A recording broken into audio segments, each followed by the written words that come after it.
Also im Außen sah das für alle ganz toll aus. Das Außenbild war richtig gut. Was aber passiert ist, und ich glaube, das können ganz viele Menschen auch nachvollziehen, dass wir mit so einer inneren Leere rumlaufen. Musste natürlich dann in irgendeiner Art und Weise kompensiert werden. Das sich natürlich dann mit Partys, Drogen und Frauen kompensiert und führte an einen Punkt, dass ich mich fast selber umgebracht hätte dabei. Naja, ich war die ganze Zeit irgendwie am Rennen. Es hat halt immer irgendwas gefehlt. Ich war so in einem dauerhaften Zustand von, vielleicht ist ja das Glück hinter der nächsten Ecke. Auf jeden Fall gab es irgendwann den Punkt, wo ich gecheckt habe in meinem Leben, hey, du kannst ja eigentlich das machen, was du möchtest. Du musst nur wissen, was, und dann musst du halt schauen, wie du es aufstellst. Als wir uns kennengelernt haben das erste Mal, da wusste ich ja, dass du Mr. Germany mitgemacht hast. Deswegen habe ich dich so in diese Kiste irgendwie Mr. Germany gesteckt.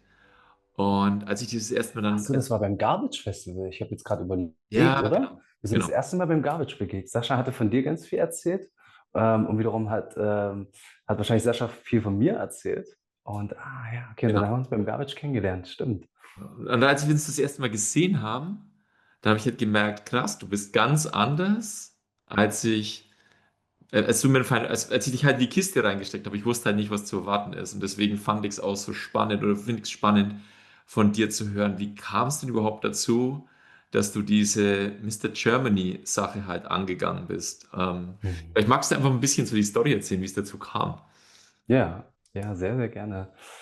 Ich muss ein bisschen gucken, wo ich da am besten anfange. Ich will nicht zu weit ausholen, dir aber genug Kontext geben, damit du mir folgen kannst. Ähm, Also ich glaube, gut ist ganz kurz mal in meine Schule einzutauchen. Also ich war in der Schule sehr, sehr rebellisch und hatte nie Lust, das zu machen, was die Lehrer gesagt haben. Dementsprechend war auch mein Schulabschluss, der war halt gar nicht gut. Ne? Also mit Ach und Krach einen Realschulabschluss geschafft. Also überhaupt ein Wunder, dass das überhaupt geklappt hat, nachdem ich eigentlich gar nichts gemacht habe. Und meine Mutter hat mich immer machen lassen. So. Und das war von ihr ganz lieb. Hätte man an manchen Stellen hätte man wahrscheinlich auch noch ein bisschen mehr dazugeben können. Ich habe vor kurzem mit ihr mal darüber gesprochen und sie hat gesagt, mir war das wichtig, dich einfach machen zu lassen, weil mir das damals als Kind nicht möglich war. Deswegen habe ich gedacht, ich lasse dich machen. Also bin ich aus der Schule raus und hatte eigentlich das Gefühl, ich kann froh sein, wenn ich überhaupt irgendeine Arbeit bekomme. Und hatte auch so ein komplett komisches Bild vom Leben. Irgendwie, und dann bin ich bei der Bundeswehr gelandet danach. Und jetzt hole ich nicht zu weit aus. Auf jeden Fall gab es irgendwann den Punkt, wo ich gecheckt habe in meinem Leben, hey, du kannst ja eigentlich das machen, was du möchtest. Du musst nur wissen, was, und dann musst du halt schauen, wie du es aufstellst. Und da gab es einen ganz spannenden Moment. Ich bin in Indonesien gelandet, bei einem Job, den ich da gemacht habe, für 3 Wochen, glaube ich. Da waren so die asiatischen Spiele, so wie die Olympischen Spiele bei uns, war für den ganzen asiatischen Bereich. Und da war ich beim Field Hockey. Und dann saß ich da und hatte einen ganz easy Job, hatte nicht viel zu tun und habe so Däumchen gedreht und habe so über das Leben nachgedacht. Und da ist mir zum ersten Mal bewusst geworden, dass ich mich in meinem Leben immer beschwert habe, wie die Sachen gelaufen sind. Das ist doof, so wollte ich das eigentlich nicht und so. Und dann ist mir bewusst geworden, ich habe aber auch noch nie so richtig klar gesagt, was ich eigentlich möchte. Also ich habe mich eigentlich immer nur wieder darüber beschwert, habe vor allem auch dazu geneigt, andere zu fragen, was ich jetzt am besten machen sollte. Vor allem meinen Vater danach zu fragen, was meinst du, was sollte ich jetzt machen? Und so saß ich da und habe gedacht, vielleicht sollte ich einfach mal jetzt aufschreiben, was ich genau vom Leben möchte, wer ich sein möchte, was ich machen möchte. Und so habe ich mein Handy gezückt und ich hatte ja, wie gesagt, da einfach wirklich auch Zeit so bei dem, also bei der, meine Aufgabe war, ich saß hinterm Referee und der hatte so ein Punktesystem für die Zeit und die Tore. Und es ist ein ganz einfaches System und das wird dann auf dem großen Display angezeigt.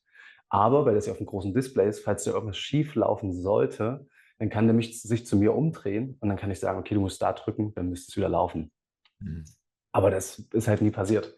Also saß ich nur so Safety First hinter dem und die haben mich gut bezahlt. Ich saß dann in Indonesien, Jakarta und habe halt das erste Mal, ist mir bewusst geworden, ich sollte einfach mich mal wirklich fragen, was willst du denn? Und dann habe ich aufgeschrieben, wie ich sein möchte, was ich machen möchte. Und dann habe ich so eine ellenlange Liste runtergeschrieben und es hat sich so gut angefühlt. Das war so, es kam so richtig rein. Das war irgendwie auch so klar. Und irgendwann kam dann auch der Punkt, da habe ich dahin geschrieben, Mr. Germany 2019. So, das war auch ganz klar. Das kam so wie die anderen Sachen, war das auch ganz klar, dass ich das möchte. Und daraufhin habe ich das gegoogelt, wie man das wird. Ich hatte ja keine Ahnung. Ne? Dann habe ich das gegoogelt, wie das geht und habe dann irgendwann auch die Internetseite gefunden und habe dann mich angemeldet, hatte so ein paar Modelbilder von mir. Die habe ich da hochgeladen, habe dann noch einen netten Text geschrieben und dann haben die so eine Online-Abstimmung gemacht. Und dann habe ich online gewonnen und war so, okay, damit hätte ich schon gar nicht gerechnet. Und ich dachte so: „Okay, krass, jetzt habe ich das Online-Voting gewonnen. Okay, und jetzt bin ich eingeladen nach Jena in so eine große Shopping-Mall und da wird dann eine Bühne sein und da werde ich im Anzug und in Badehose sein und, genau, werde dann da auftreten.“ Bin ich da hingefahren und hatte schon so: „Okay, das war jetzt krass“, aber immer noch nicht mit dem: „Ja, das könnte ja was werden“, ne? Bin ich dann da hingefahren, weil das war ja absurd. Ich habe das ja aufgeschrieben und dass das dann wirklich so funktioniert, also überhaupt schon, dass ich online das Voting gewonnen habe, war schon absolut absurd. Also, meine Freunde haben geglaubt, dass was passiert ist, habe das gewonnen. Und dann bin ich halt auch nach Jena gefahren, mir 'n schicken Anzug besorgt, 'ne schicke Badehose und dann war das Event da und dann gewinne ich das. Und dann denke ich wieder: „Das gibt's doch nicht. Jetzt habe ich das gewonnen.“ Das heißt, es gibt insgesamt 16 Männer jetzt, die in dieses Finale ziehen und ich bin einer davon. Das heißt, es gibt jetzt noch 15 andere Männer, die zwischen mir und dem Gewinn, das, was ich mir da aufgeschrieben habe, was dazwischen steht. Also, es ist jetzt möglich. Es sind jetzt nur noch 15 Männer von vorher Tausenden Männern, Mhm. sind's jetzt noch 15. Also, da ist 'ne wahrhaftige Chance, das Ding zu gewinnen. Ja, dann muss ich da jetzt all in gehen. Krass. Also war das jetzt nie so ein langer Traum irgendwie für dich, also ein Jugendding, sondern es kam irgendwie relativ spontan. Du hast es auf 'n Zettel geschrieben und dachtest: „Mache ich jetzt einfach.“ Voll Aber genau. Also, das war gar nix, was ich schon irgendwie mir länger gedacht habe, ne? So, das kam wirklich so in dem Moment: „Ja, das sollte ich mal machen.“ Ich hatte mal mit 'nem Mister Germany, der schon mal Mister Germany war, mit dem habe ich mal 'n Shooting zusammen gehabt und das war super der coole Typ. Deswegen war das natürlich auch schon da, ne? Also, habe davon gehört, dass es das gibt und, der Florian, super cooler Mann, hat das damals gewonnen. Und da hatte ich natürlich auch schon mal mit 'nem Mister Germany, der das gewonnen hat, schon mal Kontakt halt.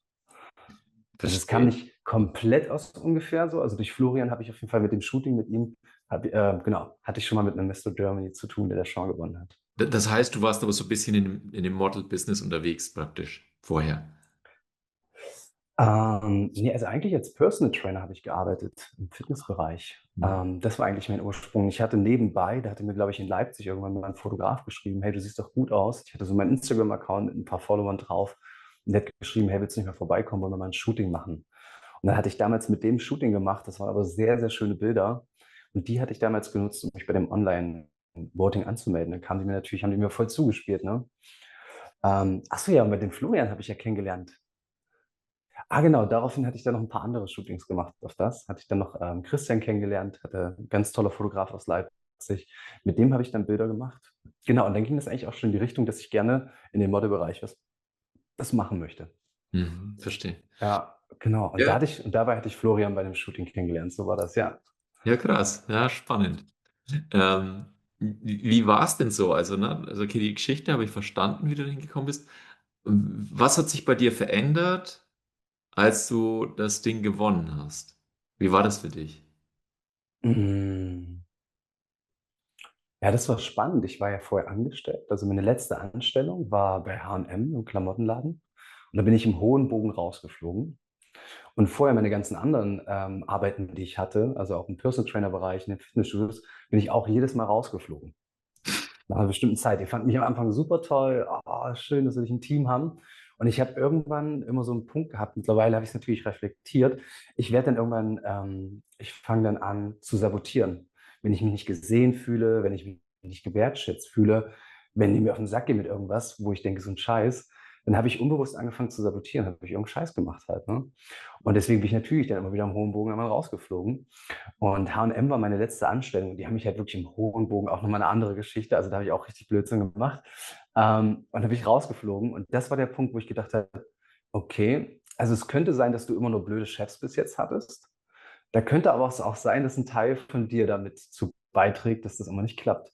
Deswegen solltest du selbstständig sein.“ Die Entscheidung hatte ich damals getroffen und dann der Gewinn als Mister Germany hat mir dann die Mö weil ich wusste damals nicht, ich will selbst also, ich war das war klar, ich muss selbstständig sein, weil ich kann nicht für jemanden arbeiten, aber ich hatte keine Ahnung, wie soll ich denn das machen? So, also, wie könnte ich jetzt selbstständig sein? Mit was mache ich mich selbstständig? Ähm, also, mal auch das Businessverständnis einfach gar nicht da war, ne? Wie suche ich mir selbstständig Arbeit? Wie suche ich mir Jobs? Rein theoretisch als Model, Personal Trainer wäre das schon irgendwie möglich gewesen, aber dafür war ich viel zu unorganisiert, um mir das selber zu organisieren. Und dann der Sieg als Mister Germany hatte mir die Möglichkeit gegeben, dann quasi hatte ich ja die ganze Zeit Jobs. Ich musste mich ja nicht mehr drum kümmern. Also, die haben mir die einfach zugespielt, ne? Sei es irgendwie in der Jury sitzen für die neue Miss Germany oder 'n Modelauftrag, 'n Werbespot, bei irgend 'nem Event sein. Das heißt, ich habe dann nur noch eine E-Mail bekommen, kannst du das machen? Ah ja, kann ich machen, alles klar. Dann habe ich mich ins Auto gesetzt und dahin gefahren. Und dann war das natürlich super einfach. Und das wurde natürlich auch gleich gut bezahlt, so ich davon leben konnte und meine Selbstständigkeit dann gelaufen ist. Also vor allem der Schritt in meine Selbstständigkeit und auf der anderen Seite das erste Mal im Leben wirklich aufgeschrieben, was ich möchte. Und dann natürlich so was Krasses wie Mister Germany, das dann auch umgesetzt. Also dass das dann am Ende auch wirklich dazu führte, dass ich Mister Germany geworden bin. Das war natürlich für mich auch ein krasser Beweis, dass ich mir bewusst Sachen aussuchen darf in meinem Leben und dass es möglich ist, diese zu erreichen. Mhm. Es war bis dato ja für mich noch absurd, das habe ich überall mal gelesen. The Secret, du kannst Sachen manifestieren. Ja, aber das war natürlich für mich so ein Proof irgendwie, okay, krass, das geht wirklich.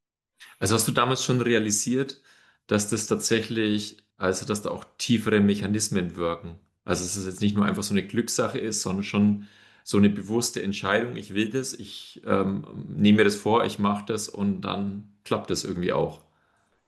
Das ist jetzt gerade spannend, dass du das sagst. Jetzt kommt gerade noch eine viel krassere Situation eigentlich dazu. Ja, gute Frage. Ähm, ich hatte der Christian, ich bin jetzt hier auf Zypern und der ist ein guter Freund von mir, der Christian, den habe ich vor einer ganzen Weile in Leipzig kennengelernt. Und er hat sich damals schon mit dem Thema so Manifestation beschäftigt. Und ich kannte das Buch The Secret von meiner Ex-Freundin, fand das aber totaler Humbug und fand es total Schwachsinn. Und sie wollte mir das immer wieder andrehen und ich dachte so ein Quatsch. Und also es war gar nicht offen, auch nicht für Meditation oder sowas. Und Christian habe ich damals auch mal sehr vertraut, also vertraue ich heute auch noch sehr. Und der hat zu mir gesagt, geh doch mal mit der Natalie mit, die macht so eine Meditation, so Trancezustände mit dir. Und ich bin mir sicher, das würde dir sehr helfen. Und da habe ich gesagt, du Christian, mein Vater meditiert jetzt auch, ich mache mir ein bisschen Sorgen um den, ey, die meditieren, das waren nur Verrückte. Also es war wirklich mein Mindset so, ne? Deswegen kann ich Leute verstehen, die mich jetzt wiederum komisch angucken und sagen so, oh, Sascha, du mit deinem Breathwork, mit deinem Meditieren, ganz komisch, weil ich das früher auch so gesehen hatte. Ich dachte, ja, okay, komisch. Auf jeden Fall hat mich Christian so lange bequatscht, bis ich gesagt habe, okay, komm, ich mache das jetzt einfach mal. Ich probiere das mal aus. Die Natalie ist ja auch eine ganz Liebe. Und dann bin ich mit ihr im Park gegangen, habe mir einen wunderschönen Ort ausgesucht und die hat mich in so einen Trance-Zustand versetzt und hat mich in den Herzraum bei mir reingeführt. Da bin ich meinem verstorbenen Opa begegnet, meinem inneren Jungen bin ich begegnet und aber auch meinem zukünftigen Ich. Und da habe ich mich selbst gesehen auf einer Bühne in einem Anzug und Menschen jubeln mir zu. Mhm. Und das war so absurd, weil ich ja für das Feld gar nicht offen war, aber ich diese Sachen so klar gesehen und gespürt habe. Darf ich kurz Ja, war das vor Mister Germany oder danach? das war vor Mister Germany. Das ist das Krasse. Deswegen war es jetzt gerade nochmal spannend, weil das hatte ich jetzt gerade Ja. gar nicht auf dem Schirm, als du mich jetzt gerade gefragt hast, ob ich für diese Sachen offenbar kann. Das ja stimmt. Das hat ja auch nochmal einen Ursprung eigentlich. Genau, also ich weiß nicht, 2 Jahre vorher habe ich das gesehen. Also ich glaube, also ich kann es dir nicht genau sagen. Also 2 Jahre würde ich ungefähr sagen, hatte ich mit dieser Nathalie das erste Mal so einen Raum in mir geöffnet, einen Herzraum. Ne? Die hat mich in meinen Herzraum gebracht, wo ich jedem begegnen konnte. Wie Mhm. gesagt, und das letzte Bild war ich halt in der Zukunft und das war ich mit Anzug auf einer Bühne und Menschen jubeln mich an. Ja, krass. Und, und dann mache ich meine Augen auf und alles war super hell. Und dann habe ich natürlich gedacht, naja, ich hätte jetzt eine halbe Stunde meine Augen zu und es ist sonnig. Natürlich ist alles jetzt hell. Sehr logisch. Aber ich konnte auch nicht so richtig abstreiten, dass da irgendwas war. Also irgendwas ist da passiert. Ich bin ja meinem Opa auch in mir begegnet. Also den ich so vermisst habe, der mir so wichtig war in meinem Leben, dem nochmal so zu begegnen und eine Verbindung herzustellen und den wirklich auch zu fühlen, als der er ist. Meinen kleinen Jungen zu sehen in so einem Anorak, ich habe den auch gesehen mit dieser Jacke, die ich als kleiner Junge hatte, stand der vor mir und ich habe den Arm genommen, habe den gedrückt. Und irgendwie war das alles Schwachsinn für mich und ich hätte es am liebsten auch damit abgetan, aber irgendwie konnte ich es auch, da war ja irgendwas passiert. Ich habe es gespürt, ich habe es gesehen, also da war was. Und so ist das Feld so ganz vorsichtig aufgegangen. Ja, sehr Genau, spannend. also um deine Frage zu beantworten, genau, gab es diesen Zustand vor 2 Jahren davor. Und so genau, und daraufhin hatte ich mich mehr mit so Sachen wie Yoga beschäftigt, habe dann mal Eckhart Tolle gelesen, habe mir dann mal so das eine oder andere Buch geholt und hatte mich immer ein bisschen mehr mit diesen Sachen beschäftigt. Mhm. Also als Mister Germany war ich auch schon der Yogi-Typ. Also da war das Okay. Du schon, also warst das war da schon da. ja, zu dem Zeitpunkt warst du im Prinzip schon so in der spirituellen Welt irgendwie zumindest Ich habe schon mal interessiert. ich war interessiert und habe das mal so, wie sagt man dazu? Ich fand die Ideen ganz schön und ich habe gemerkt, da ist irgendwas, aber alles natürlich ganz an der Oberfläche, ne? Mhm. Aber als Mister Germany war ich dann schon der Yoga-Typ. Also das war dann schon so, da war ich schon ein bisschen anders als die anderen. Okay. Es waren dann, wie gesagt, ich glaube, so 2 Jahre davor war das halt. Aber es hat sich so langsam aufgemacht. Ich war ja trotzdem noch in meiner anderen Welt irgendwie verankert und habe Sachen gemacht. Aber so das ein oder andere Buch kam zu mir, die ein oder andere Meditation, meine Yoga-Class mitgemacht. Genau, Cool. war Was, das schon so ein bisschen da. was hat sich bei dir dann verändert? Also da gab es ja irgendwie dein altes Leben und dann gab es Mhm. so, du hast Mr. Germany abgeräumt und dann ging es ja irgendwie für dich auch komplett anders weiter. Wie hat sich das angefühlt für dich? Also wenn du es einfach mal zusammenfassen würdest dann danach, was Ja. geändert bei dir auch innerlich? Also, es war ein Rausch. Es war absolut, 'n Rausch. Es war alles dekadent, es war alles extra krass. Es gab keinen Chef mehr, der mir irgendwas erzählt hat. Ich konnte so machen, was ich wollte. Das war auch eine krasse Zeit. Ich hatte ein schickes Auto, ein schickes Apartment in Leipzig. Geld floss rein. Ich war bei diesen ganzen Events in Berlin am Start auf dem roten Teppich. Es war ein Rausch und das Krasse war, als kleiner Junge hatte ich mir das ja immer gewünscht, im Mittelpunkt zu stehen, Aufmerksamkeit zu bekommen, dass Leute meinen Namen kennen in den Rufen, Blitzlichtgewitter, rote Teppiche, weil ich auch schon immer Hollywood-Filme geliebt habe, auch schon als kleiner Junge. Das war aber für mich unrealistisch, dass ich irgendwann mal in meinem Leben an diesen Punkt komme, dass ich so eine Erfahrung machen kann. Aber davon zu träumen fand ich immer schön. Aber dann mit dem Mr. Germany hatte ich auf einmal, durfte ich das erfahren. Also ich habe wirklich diese Erfahrung gemacht. Über einen roten Teppich. Hey Sascha, wir wollen dich gerne interviewen. Bleib mal stehen. Ah, ja, okay, was habt ihr denn für Fragen? Durch Leipzig gelaufen. Und Leute halten mich an und sagen so, hey, du bist der Mr. Germany, können wir ein paar Fotos machen? Hast du Autogrammkarten? Solche Sachen. Und dann hatte ich das alles gemacht. Und das hat sich auch erstmal voll toll angefühlt, weil das war ja schon seit ein kleiner Junge, war das ja ein Traum für mich, das zu machen. Und ja, und da habe ich das sehr genossen. Und gleichzeitig hat sich in mir auch so ein Druck aufgebaut, weil dann war ich jetzt Mr. Germany und so wie das Ego ist ja auch nie genug. Das erreicht ja irgendein Ziel und will dann mehr. Dann war mir klar, ich muss jetzt der Beste, was auch immer das heißt, ich musste der beste Mr. Germany werden und habe mir dann natürlich auch wieder einen immensen Druck gemacht, ne, dass ich irgendwas ganz Besonderes in die Welt schaffen muss, irgendwas ganz Besonderes leisten muss. Bloß nochmal verwoben auch mit diesen Themen Meditation, Yoga, was für Kinder tun. Und bin halt voll auf Druck gelaufen, ne? Also mit einem immensen Druck in mir bin ich unterwegs gewesen. Wie, Also wie, ein Rausch, also es war ein richtiger Rausch halt. Ne? wie lang war die Phase so ungefähr? Wie lang ging das? Ja, So? so ein Jahr war dieser Vertrag auch als Mr. Germany. Ne? Das heißt, ich habe im Dezember 2018 gewonnen und war dann für das ganze Jahr quasi der Mr. Germany, ne? Für irgendwelche Eventauftritte, für Videos, vor allem auch in der Jury zu sitzen für die neue Miss Germany. Das ist natürlich auch ein super cooler Job. Sitze ich halt da mit einem schicken Anzug vorne beim Herrenausstatter und schaue mir einfach, keine Ahnung, 20 wunderschöne Frauen an und darf dann sagen, welche mir am besten gefällt. Das war wie so ein Traum halt, ne? So, das war total absurd halt einfach. Aha, absolut. Da gab es auch so einen ganz, ganz spannenden Moment, das weiß ich noch. Da war ich in Hannover und hatte tatsächlich auch noch vorher eine durchzechte Nacht mit einer Frau, die ich irgendwie über Instagram klar gemacht hatte oder irgendwie sowas. Die mittlerweile, jetzt haben wir schon lange keinen Kontakt mehr, ist aber eine gute Freundin dann geworden. Also war eine andere Zeit in meinem Leben. Auf jeden Fall haben wir uns getroffen und hatten die Nacht verbracht, hatten viel Alkohol getrunken. Nächsten Morgen bin ich so aufgewacht und war gar nicht so gut drauf. Und bin dann zu dieser Shopping Mall, nee, bin erst zum Herrenausstatter gefahren. Dort wurde ich irgendwie eingekleidet mit einem wunderschönen Anzug und einem Nerzmantel und hast du nicht gesehen. Und bin dann nach Hannover in diese Shopping Mall gefahren. Und da war dann die Wahl für die neue das ist in Niedersachsen, glaube ich, ne? Hannover wahrscheinlich. Ich denke. Ähm, Auch nicht so wichtig am Ende. Also irgendwo in Deutschland. Und komm da rein, dann kommen mir schon die ersten entgegengelaufen mit einer Bildzeitung in der Hand. Sascha, guck mal, du bist hier auf der Titelseite gerade drauf. Mr. Germany kommt hierher und wählt die neue Miss Germany. Und dann musste ich in eine Maske. Ich habe die Nacht kaum geschlafen gehabt. Ich hatte Alkohol getrunken gehabt.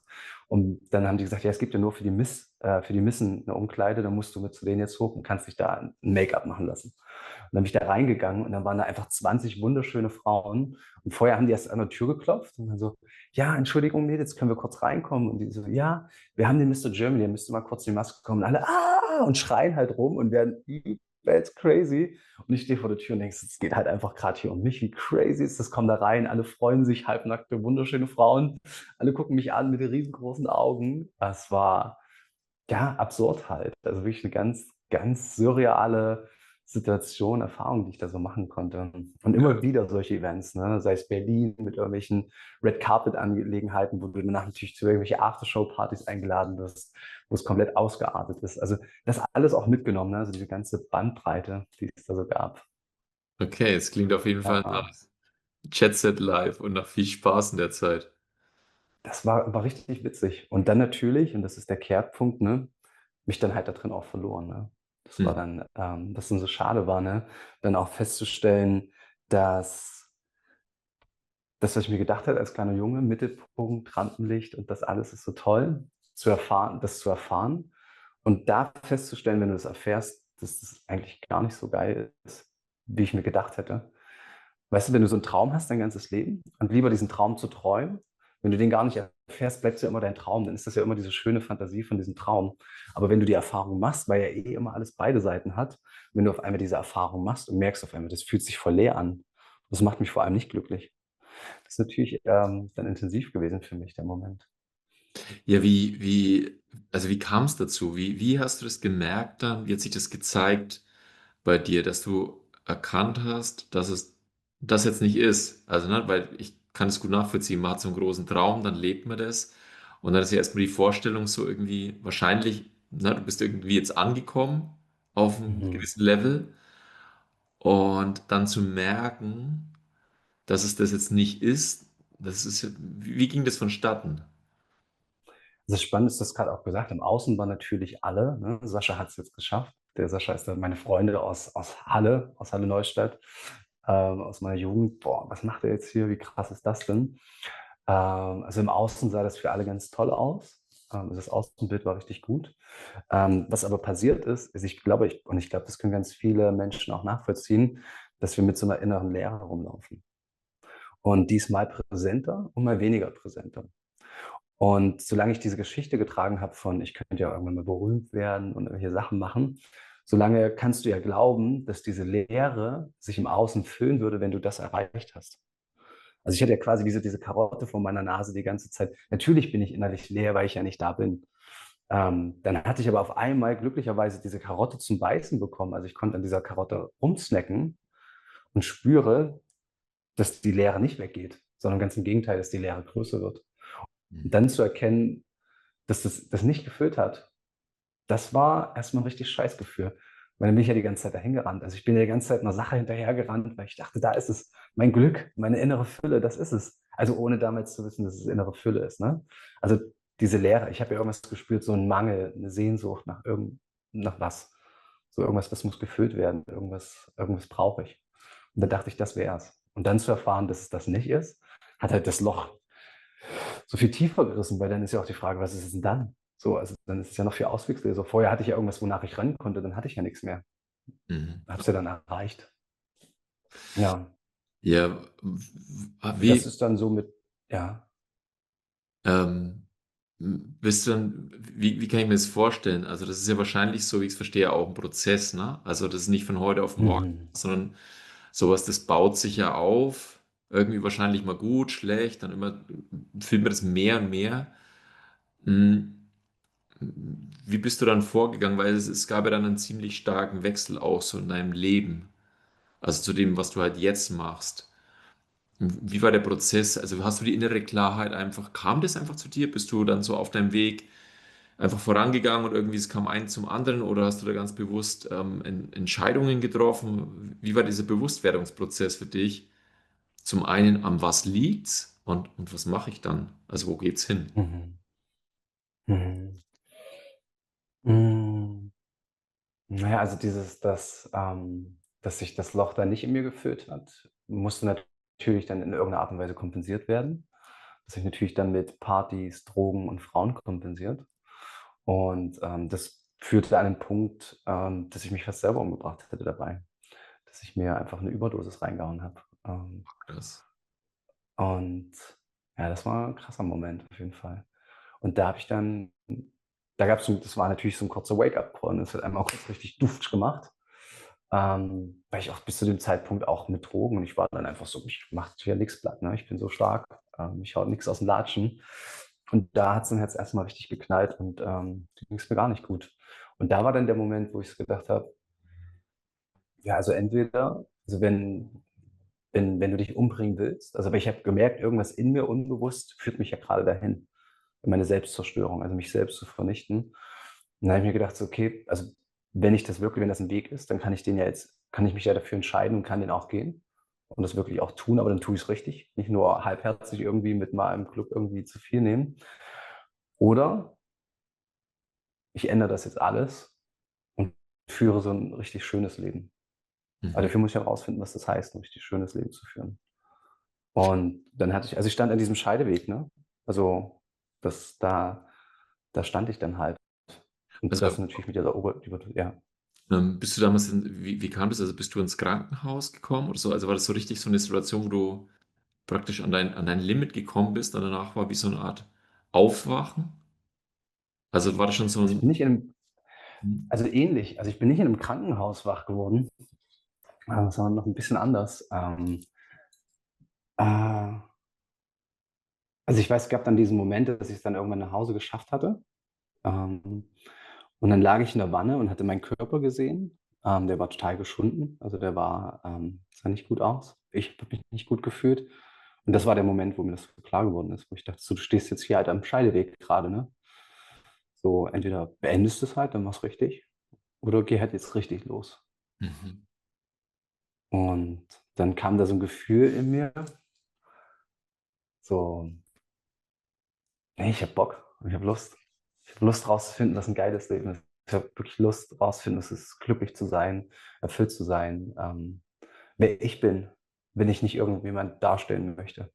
Mhm. Und da kam so eine richtige Lust dazu. Ich dachte so, ja doch, ich weiß zwar noch nicht, wie, das war ähnlich dann wie mit dem Mr. Germany, ich weiß zwar noch nicht, wie ich das anstelle, aber ich habe richtig Lust, das rauszufinden. Doch, auf jeden Fall, ich mache weiter.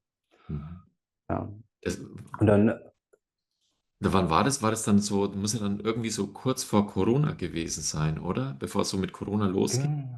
Das war ja, ich 2019. glaube, Oder war das danach? das ist eine gute Frage. Ich weiß es gar nicht mehr ganz genau. Ja, es war aber ganz kurz vor Corona, weil ich weiß, ich war dann noch mal in der Türkei und habe da gemoddet. Und da bin ich dann damals schon zurückgeflogen. Und genau, und dann fing Corona an. Und dann war ja alles geschlossen. Und das hat mich ja quasi wie in die Natur äh, geschubst. Also bei mir war die Situation dann, dass halt sich Freunde von mir impfen lassen haben. Andere Freunde waren auch so, ich bin mir nicht ganz sicher, was das ist. Ich hatte dann mit meinem Vater dazu gesprochen und habe gesagt, so du, ich weiß es nicht ganz genau, es fühlt sich für mich nicht nach dem richtigen Weg an, mir irgendwie was reinzuhauen. Was sagst du denn dazu? Und er hat gesagt, naja, ist ja ganz einfach. Fahr doch einfach zu so einer Impfstation hin und nimm mal in dir wahr, fühlt sich das eng oder weit an. Also mein Vater war da immer ein guter Berater. Dann bin ich da hingefahren und habe gesagt, ich würde gerne mal mit einer Ärztin oder einem Arzt oder irgendjemandem sprechen. Und dann hatten sie eine Frau rausgeschickt und die war komplett hysterisch. Kommen Sie jetzt mit rein und das muss jetzt gemacht werden und gut, dass Sie hier sind. Und es hat sich natürlich so super eng angefühlt, ne, als ich das Gespräch mit ihr geführt habe. Und dann habe ich gesagt, nein, danke. Vielleicht komme ich Montag nochmal wieder. Ich mache jetzt erstmal los. Und dann habe ich gedacht, ja, das war ja eine klare Antwort. Nee, das fühlt sich sehr, sehr eng an. Und ich mir vorher schon gedacht habe, das kann ja nicht der Weg sein. Also das hatte vorher schon keinen Sinn ergeben, aber dann auch nochmal meiner Intuition zu folgen. Und dann war es halt so, dass ich nicht geimpft war. Das heißt, ich war aber auch so aus den ganzen Sachen ausgeschlossen. Ne? Ich konnte ja nirgendwo mehr groß hin irgendwie. Aber der Wald, da durfte ich hin. Ja, Die stark. Natur mit meinen Büchern. Das ging. Das war ja dann eigentlich so ein bisschen Katalysator für dich, weil das, was du Ja, das davor war extrem gelebt hast, also Gesellschaft und dabei sein, damit hast du dir ja im Prinzip durch die Entscheidung so auch den Stecker irgendwie gezogen. Weil das ist ja dann voll. eigentlich War auch keine komplett auf. Modeljobs dann mehr. Genau, okay. Das war auf einmal alles weg. Also es war wusch raus halt, ne?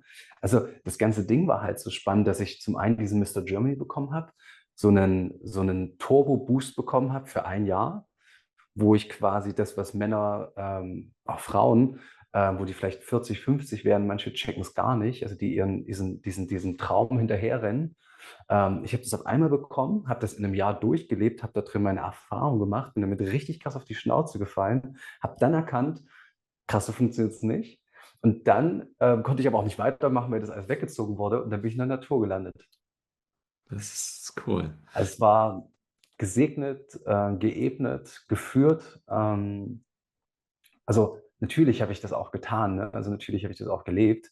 Aber das war ganz viel, ja, der Herr. gesegnet, wie man es auch mal nennen möchte, das Universum, das Leben, was mich da ganz liebevoll, manchmal auch ein bisschen härter, weil ich es manchmal, glaube ich, auch ein bisschen härter brauche, ähm, mich da so hingeführt hat, mich da durchgeführt hat. Ja, damit ich der sein kann, der ich jetzt bin. Das heißt dann zu der Zeit, du bist in die Natur, warst du dann unterwegs, warst du außerhalb von Deutschland, du warst auf Reisen, glaube ich, oder zu der Zeit? Mhm. Auch, also am Anfang war ich erstmal nur in Deutschland, habe mir so ein Swapsbike, damals habe ich mir geschnappt, so ein ganz einfaches Fahrrad und bin mit diesem Fahrrad, habe da immer auch ganz viel Zeug dran gebunden, ganz viele Bücher und Hängematte und hast du nicht gesehen. Und dann bin ich irgendwo in die Wälder und habe geguckt, wo halt coole Wälder sind und bin dann einfach da reingefahren, tief in den Wald rein, habe mir dann irgendwo die Hängematte zwischen zwei Bäume gespannt und dann habe ich da gelegen und übers Leben philosophiert und Bücher gelesen. Genau.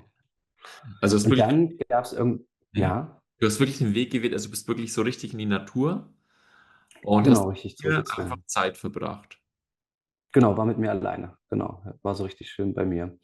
Und genau, und dann kam irgendwann ein Anruf aus der Türkei. Da hatte ich ja gemodelt und auf dem Flug dahin hatte ich einen 'n deutsch-türkischen Geschäftsmann kennengelernt. Und, der hatten damals gequatscht, der wusste, dass ich Mister Germany bin und der hatte mich angerufen und hat gesagt: „Sascha, ich mache jetzt hier in Bottrum ein riesen Restaurant auf, das wird ganz toll.“ Und also Bottrum ist so wie die Côte d'Azur von der Türkei quasi, so mit Yachthafen und also alles ganz schick. Und er sagt: „Da mache ich jetzt ein Restaurant auf, ein ganz großes und ich brauche dich da als Mister Germany.“ Und er hat dann nicht damit gerechnet, dass ich ja sage, ne? Der hat gedacht, der ist ja beschäftigt, der Junge, der hat ja was ganz anderes zu tun. Aber ich war ja nicht beschäftigt, ich saß ja die ganze Zeit im Wald, in der Hängematte auf dem Fahrrad oder irgendwie so. Und dann habe ich gesagt, du Emula, ja, kannst du mir das Ticket für morgen buchen? Komme ich rum. Ich bräuchte nur ein Auto und eine Unterkunft, dann mache ich das. Und Mhm. dann war der so, das kann doch nicht sein, wirklich. Ich sage, ja. Und dann hat er gesagt, buche ich dir jetzt alles, kommst du direkt morgen her. Und er hat sich da auch gar nicht lumpen lassen. Also ganz toll, wie er das gemacht hat. Mir einen Fahrer geschickt, mir eine wunderschöne Villa in Bergen gegeben. Und dann konnte ich das Ganze da halt einfach nochmal vertiefen. Ne? Diese ganzen Erfahrungen, die ich vorher schon mal gemacht hatte, durfte ich da in der Türkei dann einfach weiter vertiefen. Okay. Was mich dann bis zu dem Punkt geführt hatte, ich habe gesagt, mir geht es hier so gut, ich würde gerne noch ein bisschen bleiben. Und er sagte, Bruder, du kannst so lange bleiben, wie du willst, alles gut, kein Problem, machst dir bequem, die Villa ist deine. Ich weiß noch, ich habe damals mit einem Gärtner, das war auch so lustig, der Gärtner hatte so einen alten Roller, so einen alten, schäbigen Roller. Und Emola hatte mir so einen schicken Cabrio hingestellt zum Rumfahren. Und er sagt, du, ich will gar nicht Cabrio fahren, aber ich hätte gern diesen alten Roller. Und also das war damals war ja schon ganz viel passiert, ne? Und ich merke, in der Einfachheit liegt doch die Schönheit. Also ich muss jetzt keinen schicken Cabrio fahren, aber Roller fahren finde ich voll witzig halt, ne? Was auf zwei Rädern auch ist. Und da hat er gesagt, naja, aber der Roller, den gehört ja der Gärtner. Wie soll denn der Gärtner hier auf Arbeit kommen? Ich sag, er kann doch den Cabrio fahren. Und er sagt, soll ich jetzt meinem Gärtner ein Cabrio geben und du nimmst einen alten, klapprigen Roller? Er sagt, das wäre richtig teuer, wenn wir das machen könnten. Also, naja, der wird sich bestimmt freuen. Ja, können wir machen. Dann sage ich ihm Bescheid, dass er jetzt Cabrio fahren kann. Ich weiß, das war so lustig damals. Der Gärtner war auch so richtig lieber. Da ist der da reingestiegen und macht so dieses Verdeck runter, läuft, macht so türkische Mucke an und fährt so weg. Cabrios war damals so lustig. Und ich habe mich riesig über diesen Roller gefreut. Ich fand das so toll, wie die türkische Küste da abgefahren auf meinem Roller und voller Freude gestrahlt. Wie Das geil für war einen so Gärtner, was auch der Jackpot, oder? Mega. Das war ja da dachte ich auch, was ist denn mit dem Typen los? Der hat ja kompletten Dachschaden. Aber ich hatte keinen Bock auf den Cabrio. So Autofahren kannte ich ja auch schon, ne? Aber so mit dem Roller rumfahren, das kannte ich ja noch gar nicht. Und dann auch die Küste dann so abzufahren mit dem Roller. Boah, ist heute noch Motorradfahren, Rollerfahren, Fahrradfahren, das finde ich irgendwie Mhm. was ganz Besonderes halt, ne? So ein schönes Gefühl. Und ich weiß damals, ich hatte da vor Freude gesungen, weil sich das so schön für mich angefühlt hatte. Genau, und dann war ich halt eine ganze Weile da. Was heißt eine ganze Weile? So vielleicht 2 Wochen. Und er hat dann immer Fahrer geschickt, die mich in irgendwelche Restaurants fahren sollten. Und ich sage so, Emula, hey, alles cool, ich will eigentlich nur meine Ruhe haben, mein Yoga machen, meine Bücher lesen. Ich war halt direkt, also ich habe das Meer von da gesehen, war aber direkt in den Bergen. Ich bin immer wandern gewesen. Ich sage, du musst mich nicht in irgendwelche schicken Restaurants einladen. Ich habe gesagt, wenn du mit mir was essen gehen willst, können wir einen schönen Abend haben. Aber ich habe gesagt, grundsätzlich, wenn du nicht da bist, nur dass du mich dahin fährst, dass ich gut essen kann. Ich habe gesagt, bring mir ein bisschen Wassermelone vorbei, da bin ich auch happy. So, also ich brauche gar nicht mehr. Genau, und dann bin ich da geblieben und er meinte, du kannst so lange bleiben, wie du willst. Und 2, 3 Tage später kommt ein Anruf und er sagt, er kannst du mal kurz zu mir rüberkommen. Ich sage, klar.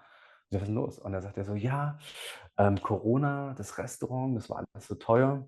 Ich muss eine von den Villen vermieten. Ich brauche wieder ein bisschen Geld. Kann ich dir für Freitag 'n Flug buchen zurück nach Deutschland?“ Und ich dachte so: „Ne, das passt nicht.“ Aber mir war ja klar, der braucht seine Villa, ne? Ich hatte aber gar kein Geld zu dem Zeitpunkt. Ich habe ja nicht mehr gemoddet. Ich saß ja die ganze Zeit im Wald, ne? So, also da war ja auch kein Geld da. Okay, krass. Dann habe ich überlegt, ich habe so ganz klar gespürt wieder, also wieder so dieses Intuitive habe ich gespürt, ich muss hier bleiben. Ich muss hier in diesem Ort bleiben. Hier ist irgendwas. Ich weiß nicht genau, aber hier ist irgendwas und ich muss das erfahren und dafür muss ich mir jetzt was einfallen lassen, wie ich hier bleiben kann. Dann habe ich überlegt und denke: „Was mache ich denn jetzt? Ich habe keine Kohle, hier irgendwie 'n Haus oder 'n Hotel zu bezahlen.“ Ähm, okay, ich gehe erst mal in die Berge, ich gehe wandern. Und dann wandere ich so in den Bergen und denke so drüber nach und dann denke ich: „Na klar, ich kann doch hier schlafen. Ist doch alles schon da. Ich kann mir da einfach 'n Zelt kaufen und genau hier schlafen.“ Und dann bin ich wieder runtergelaufen und habe gesagt: „Hier, Imola, alles gut. Kannst die Villa vermieten, brauchst mir aber auch keinen Flug zu buchen. Ich kaufe mir 'n Zelt und schlafe in Bergen.“ Er hat mich natürlich ausgelacht. Ich fand das komplett Quatsch. Ähm, Bis ich ihn weiter belabert habe und er dann irgendwann gesagt hat: „Ja gut, wenn du das willst, dann gebe ich dir 'n Fahrer, dann könnt ihr zum Decathlon fahren, decke dich da ein mit dem, was du brauchst, und dann schlaf in den Bergen, wenn du das möchtest.“ Und es war auch Sommer in der Türkei, es war Juli. Und dann hatte ich damals auch noch dieses Calling bekommen, ich muss 'ne Woche fasten. Also, ich muss in den Bergen sein, ich muss mein Handy ausschalten, ich, kann nur Wasser trinken, also, ich will nix essen, nur Wasser trinken und ich muss ganze Zeit alleine sein. Und dann habe ich damals mich irgendwo in Bergen absetzen lassen. Es war damals 'ne Fahrerin, die war ganz toll, die kannte 'n wunderschönen Ort und hat die mich einfach rausgelassen. Das, Mhm. Gümüşlük heißt das. Das heißt das silberne Meer, weil das von dem Ort da oben aussieht, wie ob das Meer silbern glänzt. Und dann hat die mich irgendwo in der Pampa rausgeworfen. Ich weiß noch mit'm Rucksack, da war irgendwie 'n Zelt drinne und 'ne Hängematte. Ich hatte so 2 5 Liter Kanister Wasser, 'ne Yogamatte hinten noch drin und 'n Buch von Eckhart Tolle, „Eine neue Erde“. Und dann bin ich einfach losgelaufen und dachte: „Fuck, ich habe gar keine Ahnung, was ich hier mache. Ich habe das einzige Mal 'n Zelt aufgebaut auf 'nem Festival. Ich weiß gar nicht, wie man campt. Ich habe gar keinen Plan.“ Ich glaube, ich mache einfach mal, wird schon klappen, ja. Und dann habe ich da 'ne Woche mich zurückgezogen, war da komplett alleine, ohne Handy, ohne Essen.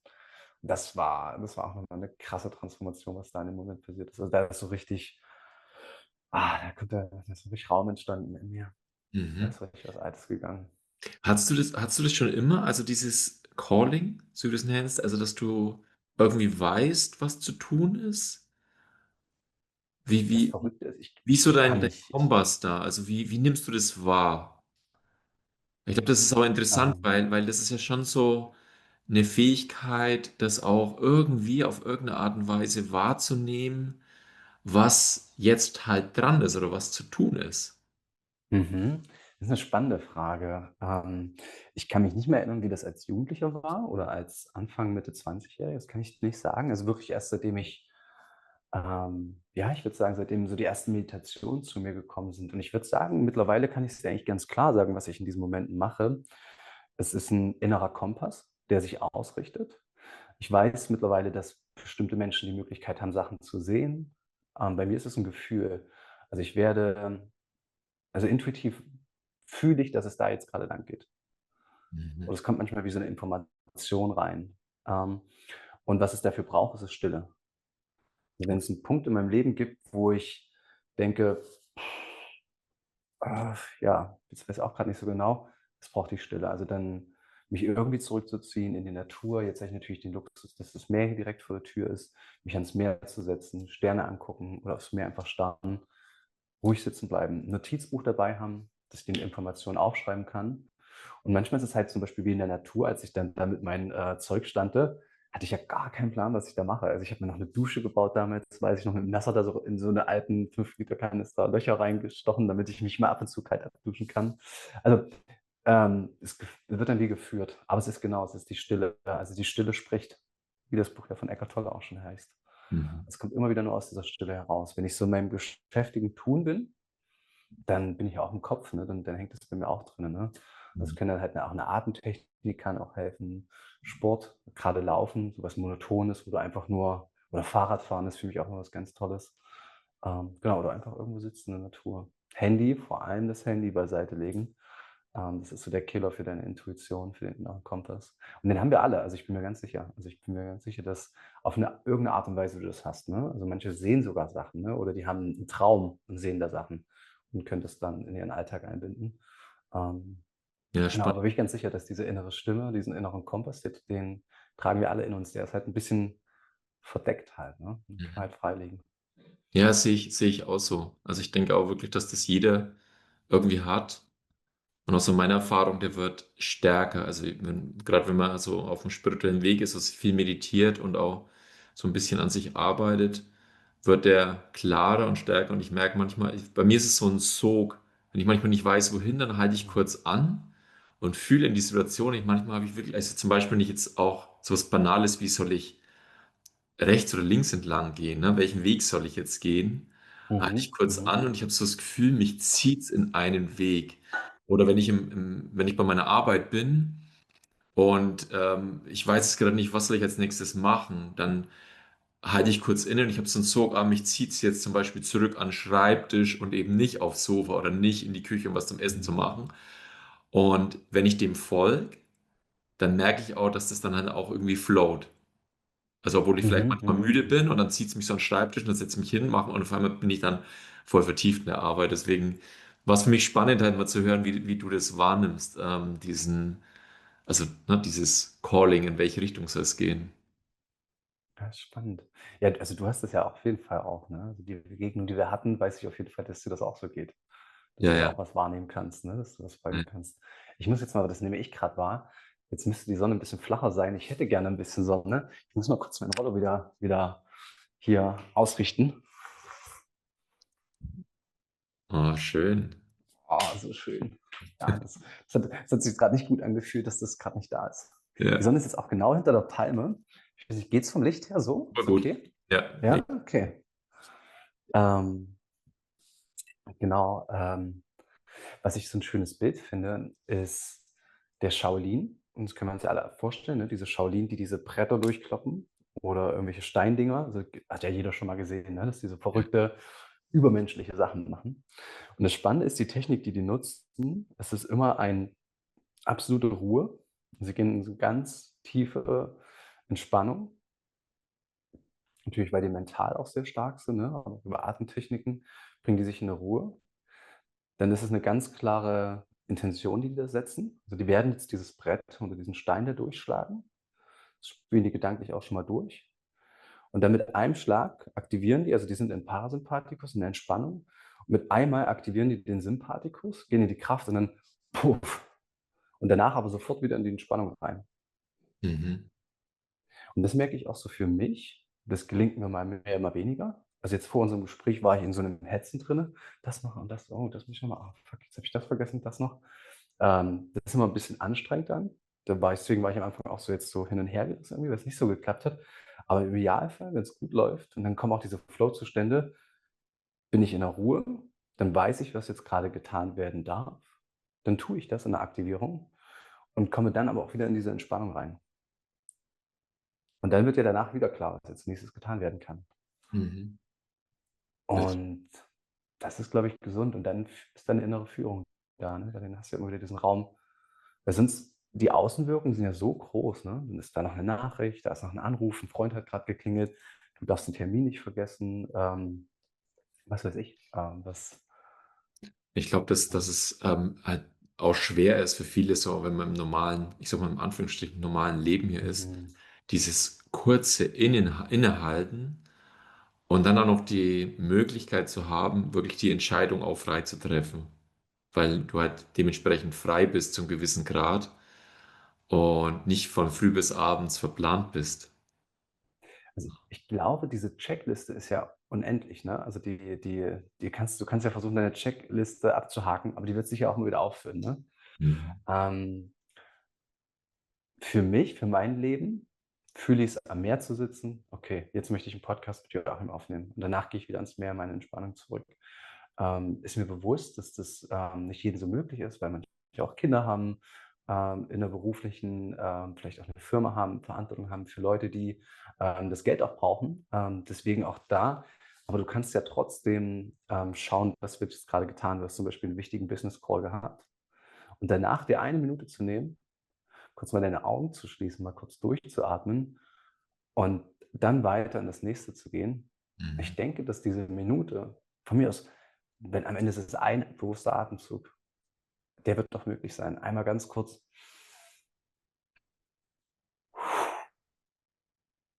und Mhm. weiter. Und Mhm. selbst alle Angestellten, die du vielleicht hast, nach dem wichtigen Call, die dann Fragen zu dir haben, die werden dich wahrscheinlich für einen Atemzug kurz mal in Ruhe lassen können. Und dann kannst du ja auch Fragen beantworten oder auf Sachen eingehen. Mhm. Ähm, also Ja, dir selber immer wieder diese ganz kurzen Momente, wenn eine Minute möglich ist, richtig cool. Wenn es nur ein Atemzug ist, der ist schon viel, viel mehr wert, als einfach weiter zu hetzen.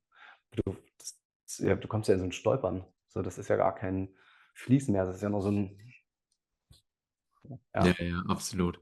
Ja, ist ein schöner Tipp. Also ich probiere es für mich auch so zu praktizieren, aber das ist schon, kann ein Gamechanger sein, wenn man das anfängt zu machen. Einfach so diese das, kurzen Momente der Pause einzubauen und dann wieder in die Anspannung zu gehen.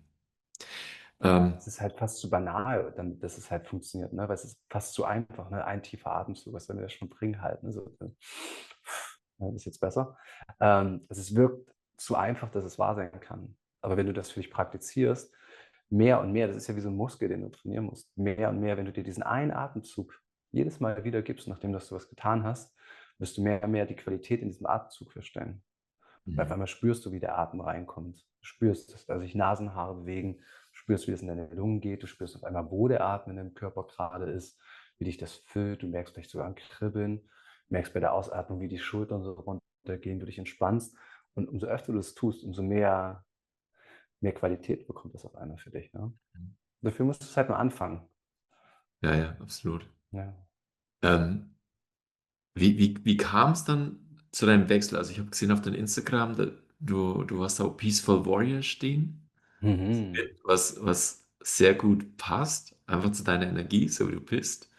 Und Breathwork ist ja so dein zentrales Thema aktuell. Wie bist du da gelandet bei dem, was du jetzt machst? Also Peaceful Warrior war ganz spannend. Ich hatte das Buch von Dan Millman gelesen und fand es super gut. Also gerade das erste Buch, was auch verfilmt wurde. Der Film ist nicht so toll, aber das Mhm. Buch ist richtig toll. Das hat damals auch ganz viel gegeben. Da war auch das Thema Fasten mit dabei. Das hatte ich, glaube ich, auch gelesen, bevor ich das erste Mal gefastet habe. Ähm, genau, und fand den Namen auch so toll irgendwie. Peaceful Warrior. Also du bist ja trotzdem jemand, der für was einsteht, der für was losgeht, der für eine Sache einsteht. Aber du bist friedlich dabei. Und ich habe in meinem Leben so viel gekämpft. Bin in Halle Neustadt, einer Platte groß geworden. Also ich weiß, was es heißt zu kämpfen, auf die Fresse zu kriegen, jemanden auf die Fresse zu hauen. Gefühlt habe ich schon ganz viele Leben zuvor auch richtig viel gekämpft. Und merke so, boah, ich will einfach friedlich sein. Es bringt nichts, jemanden einen auf die Fresse zu hauen, mich mit irgendjemandem zu kloppen, jemanden anzuschreien, solche Energie rauszuschicken, oh, du Arschloch. Da bin ich müde von. Also zumindest als Sascha bin ich richtig müde davon, habe dazu keine Lust. Ähm, deswegen war das so, aber trotzdem spüre ich so eine Warrior Energy in mir, sowas. Ja, let's go. Lass mal was machen. Aber das ist friedlich halt. Und tatsächlich kam das in Bali, stand ich in dem Horse Dance. Ich weiß nicht, kennst du das aus dem Kung Fu? Dieser breitbeinige Stand, wo die Kung Fu-Leute stehen da so drinne.